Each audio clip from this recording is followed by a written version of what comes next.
ಎಲ್ರಿಗೂ ನಮಸ್ಕಾರ ವೀಕ್ಷಕರೇ. ನಾನು ನಿಮ್ಮ ವಿಜಯ ಘೋಷವಾಹಿನಿಯ ಚೇತನ್ ಕುಮಾರ್. ಇಂದು ಮಧುಗಿರಿ ತಾಲೂಕಿಗೆ ಸೇರತಕ್ಕಂತ ಬಸ್ಮಂಗಿ ಕಾವಲ್ ಎಂಬ ಒಂದು ಸಣ್ಣ ಗ್ರಾಮದಲ್ಲಿ ಬಸ್ಮಂಗಿ ರುದ್ರೇಶ್ವರ ಸ್ವಾಮಿ ಸನ್ನಿಧಿ ಇದೆ. ಇದರ ಇತಿಹಾಸ ಹೇಳಬೇಕು ಅಂದ್ರೆ ಇಲ್ಲಿ ಬಸ್ಮಂಗಿ ಬೆಟ್ಟ ಇದೆ. ಇಲ್ಲಿಗೆ ಶಿರಾ ತಾಲೂಕಿನಲ್ಲಿ ಕಸ್ತೂರಿ ರಂಗಪ್ಪ ನಾಯಕ ಅವರ ಕೋಟೆ ಇದೆಯಲ್ಲ, ಅವ್ರು ಆಳ್ತಕ್ಕಂತ ರಂಗಪ್ಪನ ತಲೆ ಅಲ್ಲಿ ಕಡ್ದಿದ್ದು ಇಲ್ಲಿ ಬಂದು ನೆಲೆಸಿದೆ. ಅಂದ್ರೆ ರುದ್ರೇಶ್ವರ ಸ್ವಾಮಿ ಸನ್ನಿಧಿ ಅಲ್ಲಿ.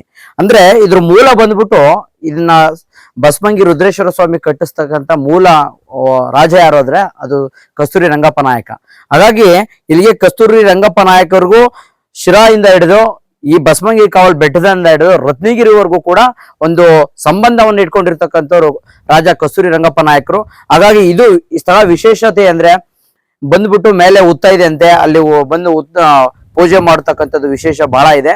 ಹಾಗಾಗಿ ಪ್ರತಿಯೊಂದು ಅಂಶವನ್ನ ಇಲ್ಲಿನ ಅರ್ಚಕರು ಇದ್ದಾರೆ, ಅವ್ರನ್ನ ತಿಳ್ಕೊಳ್ಳೋಣ, ಜೊತೆಗೆ ಇಲ್ಲಿನ ಸ್ಥಳೀಯರಿದ್ದಾರೆ, ಎಲ್ಲವನ್ನೂ ತಿಳ್ಕೊಳ್ಳೋಣ.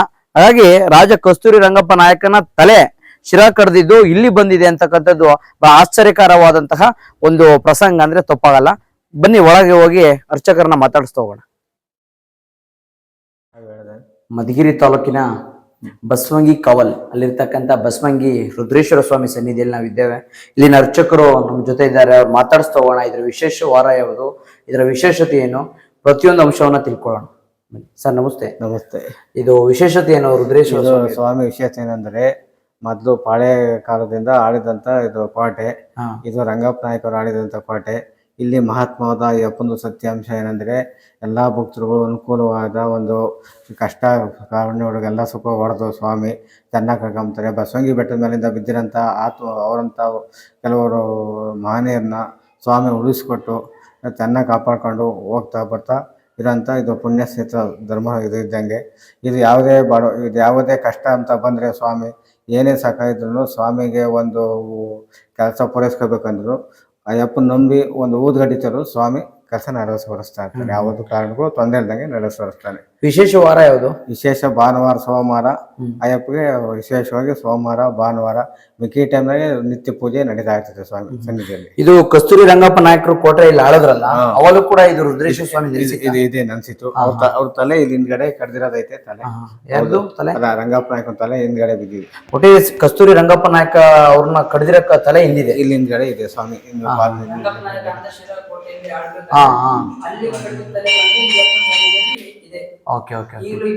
ಇದು ಪುರಾತನ ದೇವಸ್ಥಾನ. ಇಲ್ಲಿ ಫಸ್ಟ್ ಬಸಪ್ಪ ನಾಯಕ ಅಂತ ರಾಜ ಒಬ್ಬ ಆಳ್ತಾ ಇದ್ದ. ಇಲ್ಲಿ ಶಿರಾಯಿ ಕೋಟೆ ಇದೆಯಲ್ಲ, ಅಲ್ಲಿ ರಂಗಪ್ಪ ನಾಯಕ ಅಂತ ಒಬ್ಬ ರಾಜ ಇದ್ದ. ಆ ರಾಜಂಗೆ ಮಕ್ಳಿಲ್ದ ಕಾರಣ ಈ ಬಸಮಂಗಿ ರುದ್ರೇಶ್ವರನ್ನ ಕೇಳ್ಕೊಂತಾನೆ, ನಮಗೆ ಮಕ್ಳು ಆಯ್ದ್ರಿ ನೋಡಪ್ಪ, ನಿನಗೆ ದೇವಸ್ಥಾನ ಕಟ್ಟಿಸ್ಕೊಡ್ತೀನಿ ಅಂದಾಗ ಆ ರಾಜಂಗೆ ಮಕ್ಳಾದಾಗ ಆ ರಾಜ ಬಂದ್ಬಿಟ್ಟು ಈ ಬಸಮಂಗಪ್ಪಂಗೆ ಪುರಾತನ ದೇವಸ್ಥಾನ ಅವಾಗ್ಲೇ ಕಡಿಸಿ ಹೋದ. ರಾಜ ಕಡಿಸಿದ್ದ ಕಾರಣ ರಾಜಂಗೆ ಏನೇ ಒಂದು ಇದೆ ಬೇಕು ಅಂದ್ರು ಯಪ್ಪನ ಸನ್ನಿಧಿ ಬಂದು ಹೋಗೋನು. ಶಿರಾದಲ್ಲಿ ರಾಜರು ಯುದ್ಧ ಆಡಬೇಕಾದ್ರೆ ರಂಗಪ್ಪ ನಾಯಕನ ತಲೆ ಕಡ್ದಿದ್ದು ಬಂದ್ಬಿಟ್ಟು ಯಪ್ಪನ ಸನ್ನಿಧಿಯಲ್ಲಿ ಇದೆ ಈಗಲೂ ಕೂಡ. ಶಿರಾದಲ್ಲಿ ಕಡ್ದಿರಕ್ಕ ರಂಗಪ್ಪ ನಾಯಕನ ಶಿರಾ ಇಲ್ಲಿ ಬಂದಿದೆ. ಶಿರಾ ಇಲ್ಲಿ ಬಂದ್ಬಿಟ್ಟಿದೆ. ಇದನ್ನ ಕಟ್ಟಿಸಿದವ್ರ ಮೂಲ ಅವರು ರಂಗಪ್ಪ ನಾಯಕನೇ. ಇಲ್ಲಿ ಮೇಲೆ ಬಸವಣ್ಣ ಇದೆ. ಆ ಬಸವಣ್ಣ ಬಂದ್ಬಿಟ್ಟು ಅವಾಗಿನ ಕಾಲದಿಂದನೂ ಈಗ್ಲೂ ಅಷ್ಟೇ, ಒಂದು ಹೆಜ್ಜೆಯಲ್ಲಿ ಇಲ್ಲಿಂದ ಶಿರಾಕ್ ಹೋಗಿ ಅಲ್ಲೆಲ್ಲ ಮೇವನ್ನೆಲ್ಲ ಮೇಯ್ದು ಮುಂದೆ ಬಂದು ಒಂದು ದೊಣೆ ಇದೆ. ಆ ದೊಣೆಯಲ್ಲಿ ನೀರ್ ಕುಡ್ದು ವಿಶ್ರಾಂತಿ ಮಾಡ್ತಿತ್ತಂತೆ. ಈಗ್ಲೂ ಕೂಡ ಬಸವಣ್ಣಂದು ಚರಿತ್ರೆ ಇದೆ. ಹೆಂಗೆ ಅಂದ್ರೆ ಬೇಸಿಗೆಗಾಲ ಬಂತು ಅಂದ್ರೆ ನೀವು ಬಂದ್ ನೋಡ್ಬೋದು, ಬಾಕ್ಲ ಹತ್ರ ಬರುತ್ತೆ, ಒಳಕ್ ಹೋಗಕ್ಕಾಗಲ್ಲ ಬಸವಣ್ಣನಿಂದ. ನೀವು ಚಳಿಗಾಲದಲ್ಲಿ ಬಂದ್ರೆ ಫುಲ್ ಹಿಂದಕ್ಕೆ ಹೋಗುತ್ತೆ, ಹಿಂದೆ ನೀವು ಹೋಗಿ ಅಡ್ಡಾಡಕ್ ಹೋಗಲ್ಲ, ಬಾಳ ಕೂಡ ಗೋಡೆ ಹತ್ರ ಹೋಗುತ್ತೆ. ಈಗ್ಲೂ ಕೂಡ ಸುಮಾರು ಹಿಂದೆ ಮೇಲೆಲ್ಲ ಇದಿದೆ, ರಾಜಾರಾಣಿ ಹೂವು, ತಿರ್ಗಾ ಅಕ್ಕ ತಂಗಿ ದೋಣಿ ಅಂತ ಇದೆ. ಇಲ್ಲಿ ಯಾರನ್ನ ಮಕ್ಳಾಗ್ಲಿಲ್ದರು ಮರಿಯಾಗ್ಲಿಲ್ದರು ತಿರ್ಗಿ ಮದ್ವೆ ಆಗ್ಲಿಲ್ದರು ಎಲ್ಲ ಬಂದು ಮೇಲೆ ಗಂಗಮ್ಮನ್ ಮಾಡ್ಕೊಂಡು ಹೋಗ್ತಾರೆ. ಅಯ್ಯಪ್ಪ ಹೊರ ಕೊಟ್ರೆ ಸಾಕು, ಅವ್ರಿಗೆ ಅಂದ್ಕೊಂಡು ಕರೆಕ್ಟ್ 3 ತಿಂಗಳು 4 ತಿಂಗಳಿಗೆಲ್ಲ ಆಗಿರೋವು ಹಿಸ್ಟ್ರಿಗಳು ಇದೆ. ಅಂದ್ರೆ ಇವ್ರು ಈ ಸನ್ನಿಧಿಯಲ್ಲಿ ರುದ್ರೇಶ್ವರ ಹೊರ ಕೊಡ್ಬೇಕು, ಅಲ್ಲಿ ಮೇಲೆ ಆಗ್ತದೆ ಎಲ್ಲ ಗಂಗಮ್ಮ ಪೂಜೆ ಎಲ್ಲ. ಗಂಗಮ್ಮ ಪೂಜೆ ಇಲ್ಲೂ ಅಲ್ಲಿಂದ ನೀರ್ ತಗೊಂಡು ಇಲ್ಲಿ ಪೂಜೆ ಮಾಡಿಸ್ಕೊಂಡು ಇಲ್ಲಿಂದ ಹೋಗ್ತಾರೆ. ನಮಸ್ತೆ ಎಲ್ಲರಿಗೂ. ಇವತ್ತು ನಾವು ಬಸವಂಗಿ ರುದ್ರೇಶ್ವರ ದೇವಸ್ಥಾನದಲ್ಲಿದ್ದೀವಿ.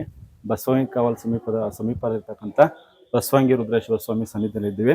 ಇದರ ಇತಿಹಾಸವನ್ನು ನಾವು ನೋಡಿದಾಗ ಇದು ಮುಂಚೆ ಶಿರಾ ಕೋಟೆಯನ್ನು ಆಳ್ತಿರ್ತಕ್ಕಂಥ ಕಸ್ತೂರಿ ರಂಗಪ್ಪ ನಾಯಕನ ಹಸುಗಳು ಸುಮಾರು ಇಲ್ಲಿಗೆ ಮೇವಕ್ಕೆ ಈ ಬಸವಂಗಿ ಕಾವಲಿಗೆ ಬರ್ತಾ ಇದ್ವಂತೆ.